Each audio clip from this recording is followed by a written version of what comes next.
Media is completely sold. इस पे sir हम बात करेंगे। इसके हाँ, लेकिन हम ब्रीफली हम कहते हैं कि इसके ये जो असली जो परिस्थिति है, जो नाजुक परिस्थिति है, इसके बारे में कॉर्पोरेट मीडिया में बिल्कुल चर्चा नहीं हो रहा है, ज़ीरो। और ये देखिए, according to international report and Indian reports, 2023 October, the report says that unemployment, बेरोजगारी इंडिया में 10% से भी ज्यादा, और यूथ अनएम्प्लॉयमेंट, युवा बेरोजगारी 23%, जो पाकिस्तान से भी ज्यादा है, बांग्लादेश से भी ज्यादा है।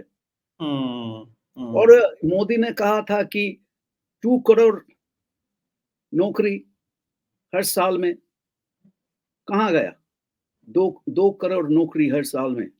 हाँ, तो देखिए ये सब। और Modi is not even facing the press. उन्होंने तो अब तक कोई प्रेस कॉन्फ्रेंस नहीं किया, पार्लियामेंट में भी जवाब नहीं देते हैं। He is not accountable. तो आप पूछते थे ना, पहले आपका सवाल था कि ये डेमोक्रेसी का हाल कितना खराब हो गया, तो ये एक यार्डस्टिक है, मेजर है। तो prime minister is simply refusing to face the people either through the parliament और through the press for 10 years। तो आप चैलेंज करेंगे कहाँ? चैलेंज करने का, क्वेश्चन करने का, और ये फैसिज्म का एक आपका मेजर है, लक्षण है कि ये आपको सवाल नहीं करने देगा, चैलेंज करना नहीं देगा, और प्रेस बिल्कुल खत्म कर देगा, फ्री स्पीच बिल्कुल खत्म कर देगा। तो आपने इतनी प्रॉब्लम्स गिनाई, और जो मेजर प्रॉब्लम है, और बहुत सारे लोग शेयर करते हैं आपके जो कंसर्न है, लेकिन आपको कोई अचीवमेंट, कोई अच्छा काम भी दिखता है इस सरकार का? अचीवमेंट यही है कि जो for the rich they have done a lot. Adani now has become the 3rd richest man in the whole world। देखिए, इंडिया जैसा एक देश से एक आदमी 10 साल में he has become the 3rd richest man in the world, simply because he has associated himself with Modi। Sir, लेकिन जो हम लोग पढ़ते हैं, वो देखते हैं मीडिया में कि मोदी जी अमेरिका जाते हैं, लंदन जाते हैं, ऑस्ट्रेलिया जाते हैं, ये इतने डेवलप कंट्रीज में, तो ये सुनने को मिलता है कि साहब मोदी जी की बहुत तारीफ हो रही है, और वो विश्व गुरु, वर्ल्ड लीडर हैं। और जो हमारे इंडियंस लिविंग अब्रॉड बहुत खुश हैं उनसे कि वो बहुत अच्छा। Indians living abroad, they are mostly all affluent people। और वो लोग, हम तो इन लोगों को हम जानते हैं पर्सनली, रिश्तेदार भी है। तो ये सब लोग, they are doing so well, they do not have any idea about how poor people live in India। And not only they do not know, they do not even want to know। तो हम जब वहां जाते हैं, रहते हैं, घूमते फिरते हैं, गांव में जाते हैं, शहर में जाते हैं, छोटा शहर में, गांव में हम जाते हैं, घूमते फिरते हैं, तो हम खुद, मेरा आंखों से हम देखते हैं कि कितना आपका पॉवर्टी है, कितना गरीबी है, पानी नहीं है, नौकरी तो नहीं है बिल्कुल, और खेती को ले लेते हैं, उसका जंगल ले लेते हैं, पानी ले लेते हैं। हाँ, और इतना बेरोजगारी है, इतना डिप्रेशन है, और वुमेन, औरतों का जो परिस्थिति है, हाल है, इतना नाजुक परिस्थिति है। क्योंकि जब भी आप देखेंगे कि कुछ सोशल टर्मोइल होता है और इकोनॉमिक डिजास्टर होता है, तो the first and foremost victims are our girls, our women, our mothers and sisters, and nobody even talks about them। और आरएसएस एकदम बिल्कुल इतना मेल शोविनिस्टिक ऑर्गेनाइजेशन है, उसका देखिए, आरएसएस में कभी भी men and women do not even mix together। ये लोग एकदम बिल्कुल प्री हिस्टोरिक जैसा एक 16th सेंचुरी का जैसा एक ऑर्गेनाइजेशन है। हाँ, ये जो जो इसका जो सोसाइटी का जो कॉन्सेप्ट है, वो कॉन्सेप्ट है आज से 1000 साल पहले का, आज का नहीं। मॉडर्निटी में इस लोगों का कोई भी कुछ भी विश्वास नहीं है। साइंस में कुछ भी विश्वास नहीं है। हाँ, ये साइंस कांग्रेस भी खत्म कर दिया है। 100 साल से पुराना इंडियन साइंस कांग्रेस खत्म कर दिया है। और यूपी में तो आप देखते हैं क्या चल रहा है। और औरतों का हाल, परिस्थिति इतना नाजुक है।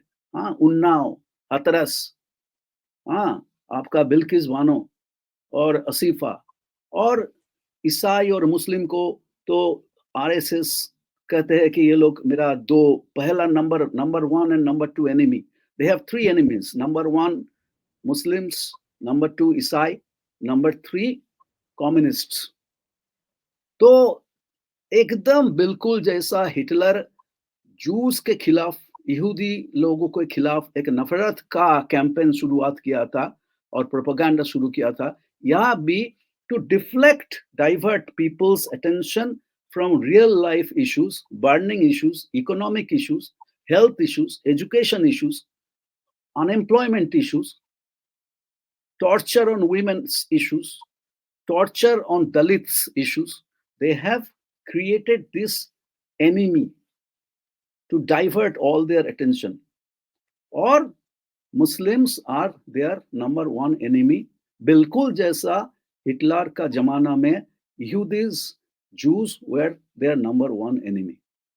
तो वो तो एक विलेन क्रिएट किया है इन्होंने, जिससे एक प्रोपोगंडा। सर मुझे आप ये प्लीज थोड़ा सा समझाएं, क्योंकि आप आरएसएस में भी रहे हैं, बीजेपी जनसंघ में भी रहे हैं, तो इनका काम करने का तरीका क्या है, प्रोपोगंडा मशीन क्या है, कैसे ये ब्रेन वॉश करते हैं कि इतने बड़े देश में इन्होंने इतनी बड़ी जो हिस्टोरिकल संस्थाएं थी, जो फ्रीडम मूवमेंट के वैल्यूज थे, उन सबको कैसे पीछे करके और ये आगे आ गए और बढ़ते जा रहे हैं। क्या प्रोपोगंडा है कि इनके मशीन क्या है, what is there? Indian freedom movement में आरएसएस का कंट्रीब्यूशन वाज जीरो। जी, जीरो। जब अभी देखिए पंजाब में भगत सिंह जैसा, चंद्रशेखर आजाद, सुखदेव राजगुरु और बहुत सारा शहीदों ने उनका बलिदान किया था। बंगाल में देखिए, सूर्य सेन, प्रीतिलता, सुभाष चंद्र बसु और जितना सारा आदमी, जतेंद्रनाथ मुखर्जी, विनय बादल दिनेश, इतना सारा आदमी स्पेशली पंजाब से और बंगाल से आत्म बलिदान किया था। RSS was established in 1925. For 22 years before 1947, RSS was in full force. They did not ever participate in the anti-British Indian freedom movement. और आरएसएस का जो शाखा होता है हर रोज, घंटा भर शाखा चलता है, उसमें 2-4 चीज वो लोग करते हैं रेगुलरली, रिलीजियसली। एक है propaganda, Bharat is only for Hindus. एकदम बचपन से हम तो जब आरएसएस में हम जब योगदान किया था, हमारा उम्र था 6 साल जी। तो एक कहानी आपको सुनाएंगे, कहानी नहीं एकदम असली। तो हम जब 4th क्लास में थे, क्लास 4 में, तो हमारा क्लास में एक मेरा एक सहपाठी था, उसका नाम था चंचल अहमद। तो हमारा अंदर में मन में इतना नफरत आरएसएस, उस छोटा उम्र में they created in me so much hatred against Muslims that I for no reason beat up Chanchal Ahmed one day and broke his umbrella in the middle of monsoon. क्यों? मेरा एक ही ख्याल था कि ये चंचल अहमद ये मुस्लिम है, ये मेरा शत्रु है, इसको मारना पड़ेगा, मार डालना पड़ेगा। क्लास 4 में देखिए, तो ये ऐसे ये ब्रेन वॉशिंग करते हैं एकदम बचपन से। ये नंबर 1 है। नंबर 2 है आरएसएस का शाखाओं में कभी भी वो लोग हमारा जो ट्राई कलर जो नेशनल फ्लैग है, उसका उठाता नहीं। कभी भी। सिर्फ़ वो शिवाजी का भगवा झंडा, सैफ़्रॉन फ्लैग हुँ, triangular saffron flag. Oh, हम लोगों ने every single day hoisted the Bhagwa Jhanda and put it down, bowing to the flag and chanting the Sanskrit प्रार्थना नमस्ते सदा वत्सल मातृभूमे त्वया हिंदू भूमे सुखम वर्धितो हम महामंगल पुण्य भूमे तो त्वदर्थे पतत्वे शोकायो नमस्ते नमस्ते तो ये कैसे है अब I am still like chanting it not because I am in reverence of it anymore. I'm in reverence of my motherland. I love my motherland. I belong to my motherland, but I hate RSS's fascist ideology and BJP's politics of hate, violence, and propaganda. जातीय संगीत हमारा जो national जो जनगण मन कभी भी वहां नहीं गाते थे हम कभी नहीं गाए हमारे इतना आरएसएस का आई वाज अ सिंगर तो आरएसएस का अंदर में every single day before the end of the shakha they would sing some songs and there will be some discourse so the discourse is primarily based on one theme that Bharat is only for Hindus और हुँ, जो लोग सब है वो लोग सब हमारा जो दुश्मन है हाँ ये भारतीय आइडेंटिटी नहीं नहीं है नहीं रहना चाहिए हुँ। सिटीजनशिप नहीं रहना चाहिए ये सब बहिरागत बहिरागत आउटसाइडर है और India is only for Hindus that's propaganda number one and then they will sing all kinds of patriotic songs based on wherever they are. In UP, they would sing in Hindi. In Karnataka, they would sing in Kannada. In Gujarat, they would sing in Gujarati and things like that. लेकिन कभी भी जनगण मन अधिनायक जय हे भारत भाग्य विधाता कभी भी नहीं गाया हम लोग और इनका जो लिस्ट ऑफ फेस्टिविटीज है आरएसएस का जो ऑफिशियल लिस्ट ऑफ फेस्टिवल्स है उसमें ओमिशन क्या है अब जानते हैं 15th August is not included देखिए सोचिए 15th August is celebrated as a birthday of Rishi Aravind, which is hmm, okay, but not listed as Indian Independence Day. ये कुछ एकदम लोग बिल्कुल विश्वास नहीं करते हैं इंडियन जो लोकतंत्र इंडियन जो कॉन्स्टिट्यूशन ये लोग और एक बार ये लोग वापस आएगा तो एकदम इंडियन कॉन्स्टिट्यूशन एकदम बराबर के लिए खत्म हो जाएगा तो आपको कुछ आइडिया है क्या करेंगे? What do they want to do? क्या करेंगे? they will first of all they will declare India as Hindu nation. Hmm, Hindus are the citizens, everybody else, they are like outsiders. They will be treated with CAA and NRC and whatnot. Opposition will be completely crushed. They have already brought in UAPA and all kinds of draconian laws. उन्होंने जो चुनाव के time पे जो main opposition party है, उसके accounts fridge कर दिए हैं और 2 चीफ मिनिस्टर्स को उन्होंने जेल में डाला हुआ है। जेल में डाल दिया बहुत सारे मतलब लोगों को कंपेल किया है कि या तो वो बीजेपी में आ जाएँ, नहीं तो जेल भेज देंगे। और तो ये बीजेपी में आ जाओ तो सब काला सब सफेद हो जाएगा ये देखिए असम का जो चीफ मिनिस्टर है हिमंत विश्व शर्मा ये तो कांग्रेस का थे पहले तो जब जी, कांग्रेस में विश्व शर्मा थे तो उनके खिलाफ RSS BJP they published books and booklets listing all his corruption जब वो बीजेपी में चला गया तो सब कुछ सफेद हो गया and Himant Viswa Sharma is one of their biggest most dangerous personalities next to probably your UPs they have created this fear tactics everybody is so fearful so afraid सब कुछ एकदम बिल्कुल डरपोक है और एकदम कुछ भी काम आप करेंगे इसके खिलाफ तो आपको टेररिस्ट बना देंगे और कुछ ना कुछ आरोप आपके ऊपर लगा देंगे और आपको यूएपीए कर देंगे और आपका आपके आप आपका बैकग्राउंड में एकदम छोटा-मोटा कुछ भी वो लोग का मिल जाएगा तो आपका एकदम हाल एकदम नाजुक कर देंगे। There will be practically zero opposition. And now they are talking about Nadda, JP Nadda and all these people, they are talking about completely officially destroying regionalism. Okay. There will be no regional parties. Hindi will be the only language, official language, and not just Hindi, a particular variety of Hindi. I have nothing against Hindi. My Hindi is not that great. My apologies for that, but I can manage. But they are going to destroy every type of lifestyle, every type of rituals, cultural diversity, lifestyle diversity, and they will impose a supremacist, very militant and violent Hindutva doctrine on everybody else.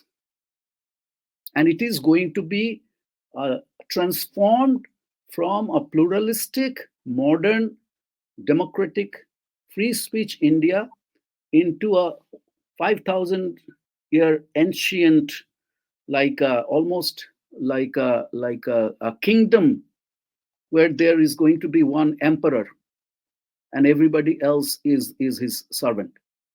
And लेकिन women.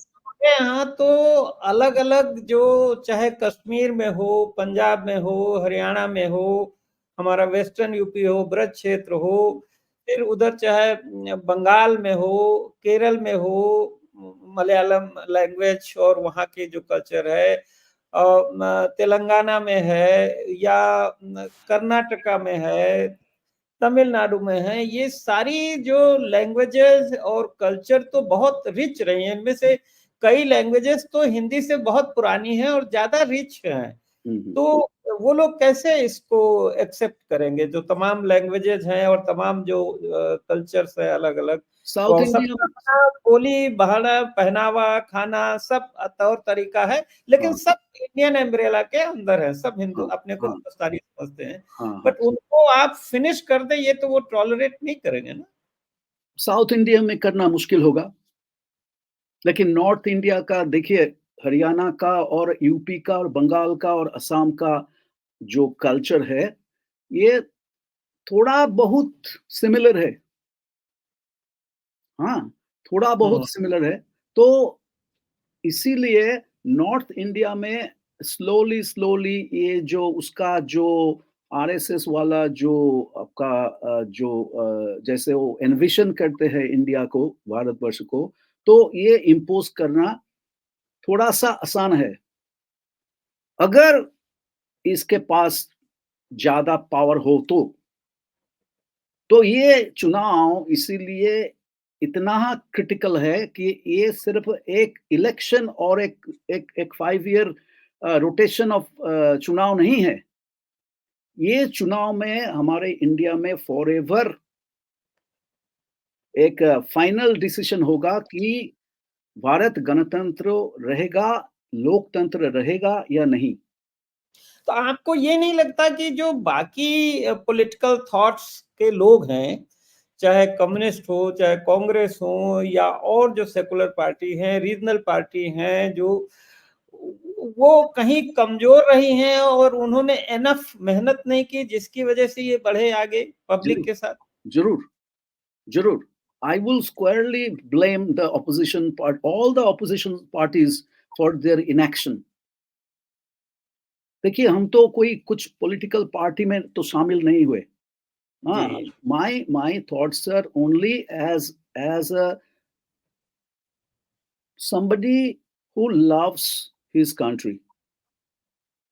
And it does not matter if I have lived in America for 38 years. हाँ, देखिए हम तो उसमें ही शामिल थे। तो हम अगर हम चाहते थे तो उसमें ही रह के आज तो बिल्कुल ऊपर में ऊँचा उठ सकते थे। हाँ, तो हमारा ऐसा देखिए जब हम हमारा जो स्थिर किया था, हाँ, डिसाइड किया था कि ये आरएसएस और सिर्फ आरएसएस नहीं है, extremist Hindus and extremist Islam, they are both dangerous for our country.